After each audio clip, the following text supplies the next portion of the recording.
بسم الله الرحمن الرحيم الحمد لله رب العالمين والصلاة والسلام على رسول الله وعلى آله وأصحابه أجمعين. مطلب في الأخذ بما في السير الكبير عند اختلاف الأقوال إلا إذا اختار المشايخ خلافه. یه اختلافی بین اقوال رخ بده، خب کدومو باید ترجیح بدیم؟ در مورد همین مسئله هست. و فی شرح الاشباه للبیری قال علمای ما فرمودند اذا كانت الواقع مختلفا فیها، یه واقعی اتفاق بیفته و مختلف فیه باشه، یعنی اختلاف باشه، فالافضل والمختار للمجتهد، بهتر و مختار برای شخصی که مجتهد هست، ان ینظر بالدلائل، چون مجتهد اجازه تقلید رو نداره، باید به دلایل بنگره. و ینظر الى الراجح عنده، کدوم نزدش راجحه. والمقلد، شخصی که تقلید میکنه، یأخذ بالتصنیف الاخیر، یه قانون داره میگه باید به تصنیف آخر رجوع بکنه و طبق همون عمل بکنه. و هو سیر، اونم کتاب سیر هست. الا، مگر اینکه یه استثناء داره، ان یختار المشایخ المتأخرون خلافه، مشایخ متأخرون ما خلاف سیر رو چیکار کرده باشن؟ ترجیح داده باشن. فیجب العمل به، پس واجب است با اون عمل بکنن. ولو کان قول زفر، هرچند که قول زفر باشه، اگه ترجیح داده باشن باید عمل بشه. که 17 مسئله است که جلوترم خواهد آمد.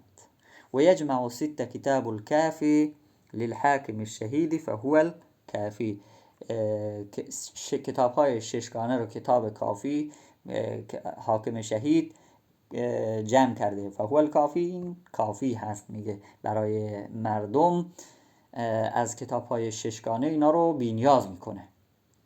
اما یه فایده هست باید اینجا حتما گفته بشه.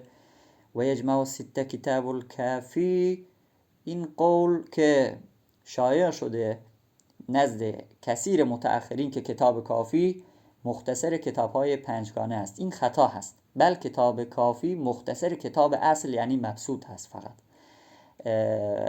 فکتب الامام محمد و کتاب کافی بین ایدینا، اینا هر دو موجوده. فبالمقارنه بین هذه الكتب و بین کتاب الکافی یعلم قطعا ما میدانیم ان الکافی هو مختصر کتاب الاصل، اختصار کتاب اصل یعنی مبسوط هست فقط. اما اون چیزی که علامه ابن نجیم در بحر رائق گفته و از اون حضرت علامه ابن عابدین اومده نقل کرده در رد المختار، و هو الرأی الصائب عند المتأخرین من ان الکافی مختصر کتاب، این رأی جا افتاده که مختصر کتاب کافی مختصر کتاب‌های ششگانه است، یعنی کتاب‌های ظاهر روایه. این مجرد دعوایی هست که هیچ دلیلی اینو تقویت نمی‌کنه. شاید میگه ابن نجیم به کلام ابن حمام در فتح القدیر که ایشون میاد میگه الکافی للحاکم و هو مجموع کلام محمد فی کتبهی، این ضمیر هی و ظن ان ابن حمام یعنی قصد کرده به لفظ کتبهی الکتب السته للامام محمد فقیدها بالسته. اینو میتونید از اسعاد المفتی هم این مطالبی که گفتیم در حاشیه‌اش هست، میتونید نگاه بکنید. خب رسیدیم به بیت 21. اقوى شروحه الذي كالشمس مبسوط شمس الامه السرخسی معتمد النقول ليس يؤمر بخلفی و ليس عنه يعدل. قوی ترین شرح برای این کتاب کافی که مثل شمس هست، مبسوط شمس الامت. البته اینو به خاطر وزن شعر تغییر دادند، شمس ائمه هست، اینجا شمس الامت گفته شده. معتمد النقول لیس یؤمر بخلفی، در بین نقل ها معتمد هست، به خلاف آن عمل کرده نمیشه و از آن عدول کرده نمیشه. مطلب کافی الحاكم جمع كلام محمد في كتبه الست التي هي ظاهر الرواية ومبسوط السرخسي شرحه. قال في فتح القدير وغيره، در فتح قدیر و کتاب‌های دیگر اومده مثل صاحب بحر، این کتاب الکافی هو جمع کلام محمد فی کتبه الست. کتاب کافی، یا اینکه بگیم هو جمع کلام محمد فی کتبه الست التي هي کتب ظاهر روایه، کتب ظاهر روایه رو جمع کرده در کتاب‌ها، یعنی در همون کتاب کافیش ششگانه رو. وفي شرح الأشباه للعلامة إبراهيم البيري: اعلم أن من كتب مسائل الأصول كتاب الكافي للحاكم الشهيد.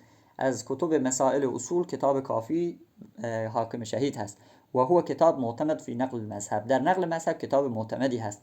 شرحه جماعت من المشایخ، جماعتی از مشایخ اینو اومدن شرح کردند. منهم از جمله آنها شمس الائمه سرخسی و هو المشهور به مبسوط سرخسی. انتها قولش اینجا تموم شه. قال الشيخ اسماعیل النابلسی قال العلامه الطرطوسی مبسوط السرخسی لا يعمل بما يخالفه، با آنچه که مخالف مبسوط سرخسی است عمل کرده نمیشه. ولا يركن الا الیه، اعتماد کرده نمیشه مگر اینکه فقط به این مبسوط سرخسی اعتماد میشه. ولا يفتى ولا يؤول الا عليه، فتوا داده نمیشه، اعتماد نمیشه، استناد نمیشه مگر به مبسوط سرخسی. و ذکر التمیمی فی طبقاتی، در طبقاتش آورده اشعارا کثیره فی متی، در متن کتاب، منها ما انشده لبعضهم، یک قسمتی از شعرش را هم آورده. علیک بمبسوط السرخسی انه هو البحر والدر الفریق مسائله. مبسوط سرخسی رو بر خودت لازم بگیر، محکم بگیر، زیرا که آن یعنی مبسوط سرخسی یه دریاییه که مسائلش مانند گوهرهای بی نظیر و بی همتا هست. ولا تعتمد الا عليه فانه يجاب باعطاء الرغائب سائله. یجاب فعل مجهول گفتن. تنها فقط بر همین کتاب اعتماد کن، چرا که جویندگان و کسانی که دنبال جواب هستن، متقاضی هستن که سوالشون پاسخ داده بشه، با این کتاب هر سائلی، هر سوال کننده‌ای به جوابش خواهد رسید. قال العلامة الشيخ هبة الله البعلي في شرحه على الأشباه المبسوط للإمام الكبير محمد نوشته، این احمده، قبلا هم گذشت، ابی سهل سرخسی احد الائمة الكبار المتكلم الفقيه الاصولی، یکی از ائمه بزرگ فقیه و اصولی ما هست. لزم شمس الائمه عبدالعزیز الحلوانی و تخرج به، و ایشون شمس الائمه رو لازم گرفته، یعنی اینکه مدت زیادی پیشش بوده، یعنی ازش جدا نشده. و تخرج به در اصطلاح امروزی یعنی از دست ایشون فارغ التحصیل شده و به علوم نظری یعنی برتری دانشمند شده. حتی صار انظر اهل زمانه، از در اهل زمان خودش یکی از بهترین نظریه پردازان هست. و اخذ بالتصنیف و امل المبسوط، ایشون شروع کردن به تصنیف و امل المبسوط و مبسوط رو املا کردن، نحو 15 مجلدن، کلا 30 جلد باشه 15 جلدش رو املا کردن. و هو فی السجن به اوزجند، در اوزجند در زندان بودن. به کلمت کان فیها من الناصحین، به سبب سخنی که ایشون اومدن خلیفه رو نصیحت کردند، به خاطر همین ایشون رو زندانی کردند. توفیه، ایشون وفات یافتن سنت 490 سال 490 هجری از این دنیای فانی رفتن. اما در مورد این که ایشون چرا به زندان افتادند، سلطان یه ام ولدهایی داشته، ایشون میاد این ام ولدها رو به خدامش یعنی خادمینش تزویج میکنه. بعد اینکه تزویج میکنه علما اینو میپسندن، اما شمس الائمه میگه این خطاست. چرا؟ چون هر یک خادم شما یک خانم حر داره و تزوج امته بر روی خانم حر این جایز نیست. سلطان میگه همشون رو آزاد کن و عقد دوباره ببندید. علما دوباره اینو میپسند، اما دوباره شمس الائمه میاد خطا میگیره. چرا؟ که میگه الان نمیشه اینا رو عقد کرد، چون باید بعد از آزاد شدن عده بگذرونن. به خاطر همین سلطان میاد اینو زندانی میکنه. مطلب فی مبسوطات الاحنفیه، در فقه حنفی مبسوطات زیادی تصنیف شده، ولی الحنفیه مبسوطات کثیره، منها لأبی یوسف و لمحمد و یسمى مبسوطه بالاصل. و مبسوط الجرجانی نوشته. این جرجانی تحریف هست، درست نیست. صحیحش اینه که جوزجانی باید باشه. جرجانی علامه میفرمایند در یکی از تعلیقات من خوندم فلم اقف فی ترجمتی علی مبسوط له. جرجانی چنین تألیفی تو نداره، یعنی به اسم مبسوط. و خواهرزاده شمس الائمه حلوانی، ابی یسر بزدوی ولی اخیه علی بزدوی ولی سید ناصر الدین سمرقندی ولی ابی اللیث نصر ابن محمد. و حیث اطلق المبسوط، هر جا که مبسوط مطلق گفته شد، فالمراد به مبسوط سرخسی هذا و هو شرح الكافی، این شرح کافی است. و الکافی هذا هو کافی الحاکم الشهید العالم الكبیر محمد ابن احمد ابن عبدالله ولا قضاء بخارا، قاضی بخارا شد. ثم والله الامیر المجید صاحب خراسان وزارته، امیر مجید ایشون رو صاحب وزارت خراسان قرار دادند. سمع الحدیث من کثیرین، حدیث رو از بسیاری از اشخاص شنید. و جمع کتب محمد بن الحسن فی مختصری هذا، در مختصرش جمع کرده. ذکره الذهبی و اثنى علیه، و امام ذهبی هم آورده و ایشون رو تعریف کرده. و قال الحاکم فی تاریخ نیسابور، ایشون میگن ما رأیت فی جملت من کتبت عنهم من اصحاب ابی حنیفه احفظ للحدیث.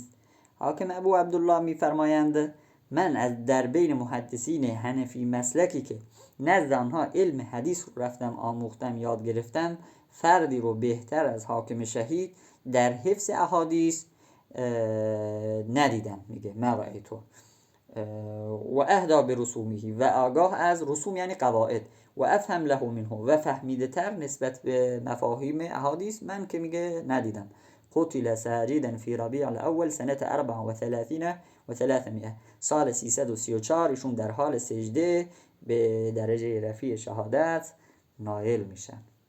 مطلب فی مبسوط سرخسی شرح الکافی لا لمختصر الحاکم. علامه شامی میفرمایند اینجا یه اشتباهی صورت گرفته، میخوان اینو توضیح بدن که این مبسوط سرخسی شرح کافی هست نه مختصر حاکم. قلتو، میگه من علامه شامی میگویم ولی الحاکم شهید المختصر، حاکم شهید یه مختصر داره، منتقا داره، اشارات داره و غیرها. و قول سرخسی مبتدا هست، لا یدلو خبرش هست. و قول سرخسی که گفته فرأیت الصواب فی تألیف شرح المختصر،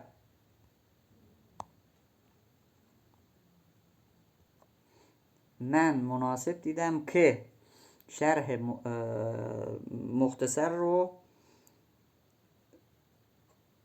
مختصر رو چیکار بکنم؟ شرح بدم. لا یدلو ان مبسوط سرخسی شرح المختصر ایضا. دوستان دقت کنید اینجا یه قسمتش افتاده، اون قسمت من بالا یادداشت کردم، ادامهش رو میخونیم.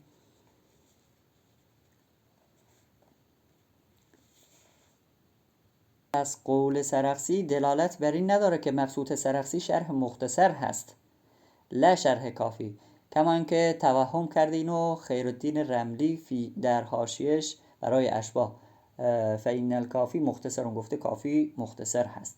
لأنه اختصر فيه کتب ظاهر روایه، چرا که در این کتاب هم ظاهر روایه رو اختصار کرده، کما اینکه خودت هم میدونی. وقد اکثر النقل فی غایت البیان عن الکافی، نقل در غایت بیان بسیار هست که از کافی به قولی قال الحاکم شهید فی مختصره المسمى بالکافی، زیاد گفته حاکم شهید در مختصرش که به اسم کافی هست فلان گفته، این زیاد هست اومده. پس مراد از این مختصرش اون مختصری که اینا مراد میدونن نیست. این اشتباهی که بعضی متوجه میشن. والله تعالی اعلم. پس یه جنبندی بکنیم این مطلب رو. پس با قول امام سرخسی که گفته این شرح مختصر هست نه شرح کافی، بعضیا مثل خیرالدین رملی متوجه شدن، نه به این شکل نیست، بلکه شرح کافی هست، ولی چون این خود کافی اختصار کتب ظاهر روایه است به خاطر همین گفته شده. سبحانك اللهم و بحمدک اشهد ان لا اله الا انت استغفرك و اتوب الیک.